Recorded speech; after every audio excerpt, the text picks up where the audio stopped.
Bien joué, la zapette. Je crois qu'on est tombé en plein dans le mille. Bonjour, messieurs, dames. Vous allez où d'un si bon pas? Et avec nous, mon garçon, tu vas comprendre. Vous allez à un mariage? Un mariage. Moi, je dirais plutôt un divorce. Je ne sais pas d'où tu sors, mais nous, on a faim. Depuis 2 ans, entre les inondations, la sécheresse et la grêle, les récoltes sont catastrophiques et le prix du pain a augmenté de 50%. À ce point-là? Et avec tout ce qu'on doit payer, aux nobles, à l'église et au roi, comment tu veux qu'on mange? Mais vous allez divorcer d'avec qui? Avec vos fourches? Avec les privilèges. Avec ce régime qui nous assaille d'impôts. T'as pas l'air au courant, mais ça chauffe de partout. En Bretagne, en Bourgogne, en Alsace, en Provence. Viens avec nous, on monte sur la capitale.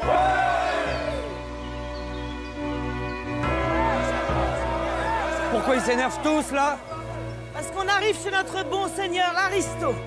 On va lui dire 2 mots au passage. On va lui expliquer que c'est pas bien de nous réclamer ce qu'on peut pas lui donner. Ça peut plus durer. Et si je comprends bien, vous voulez la tête du roi? Le roi? On n'a rien contre lui. On l'aime bien, mais il faut que ça change. Alors là, je comprends plus. Ils savent pas ce qu'ils veulent. Détrompe-toi. À la veille de la Révolution, le peuple ne réclame pas la tête du roi. Tout juste veut-il limiter ses pouvoirs et mettre fin aux injustices et aux inégalités. Car la France de Louis XVI vit sous un régime féodal. Le peuple, enfin, le tiers-état comme on l'appelle, croule sous le poids des impôts payés au roi, aux seigneurs et au clergé. Et pendant ce temps, à Versailles, on mène la grande vie. Certains nobles perçoivent même de belles pensions, comme la comtesse de Polignac, qui reçoit 500 000 livres par an. C'est 1000 fois le salaire d'un ouvrier, et pourtant les caisses du royaume sont vides. Cette faillite est due surtout au soutien de la France dans la guerre d'indépendance américaine. Lafayette et ses amis ont coûté cher pour lutter contre les Anglais. Bref, il faut trouver des sous. Les ministres du roi, dont Necker, proposent de faire payer l'impôt à la noblesse qui, bien sûr, n'est pas d'accord. C'est pour ça que Louis XVI décide de réunir les États généraux. Une grande assemblée où sont représentés la noblesse, le clergé et le tiers-état. Les députés du tiers sont choisis parmi les bourgeois, car les paysans et les ouvriers ne savent ni lire ni écrire. Enfin, le roi demande que l'on rédige partout en France des cahiers de doléances dans lesquels les Français font part de leurs plaintes. Nul doute qu'en ce printemps 1789, on est loin d'imaginer l'ampleur que va prendre la Révolution. Mais la colère gronde.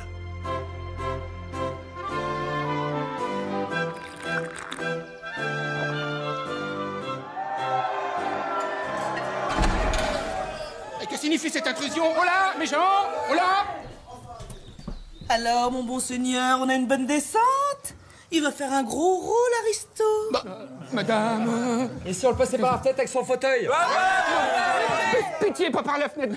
J'ai rien Calme, fait. mes amis, du calme, pas de violence. Mais vous avez raison, mon petit marquis, vous n'avez rien fait. Rien fait pour nous aider, surtout. C'est bien dit, Ariel. Et puis, Sa Majesté touche peut-être une petite pension, lui aussi. Comme tous ceux qui sont dans les petits papiers du roi. Ah non, ça c'est sûr. Ah non, ça je vous l'assure. Moi, je ne suis qu'un petit marquis. Eh bien, mon petit marquis, ça va changer. Vous aussi, vous allez mettre la main à la bourse. Notre bon roi a décidé la réunion des États généraux. Ça vous la coupe, hein? Excusez-moi de vous interrompre, mais ça va lui servir à quoi de réunir les États généraux? À faire payer des impôts à la noblesse et au clergé. Ouais. Alors ça, ce sera un véritable tour de force. Nous faire payer l'impôt à nous, non pas que ce sera injuste, je ne dis pas ça. Mais moi, j'y crois pas. Allons-y pour les États généraux. Alors vous paraissez drôlement confiant. Simple question d'arithmétique. Chaque ordre ayant droit à une voix, ça nous fait donc une voix pour la noblesse, une voix pour le clergé, une voix pour le peuple. Oh, non. Que voulez-vous qui nous arrive? Eh bien, nous en reparlerons. Allez, mes amis, j'ai rendez-vous avec ma bonne amie Olympe de Gouges. En route pour la capitale.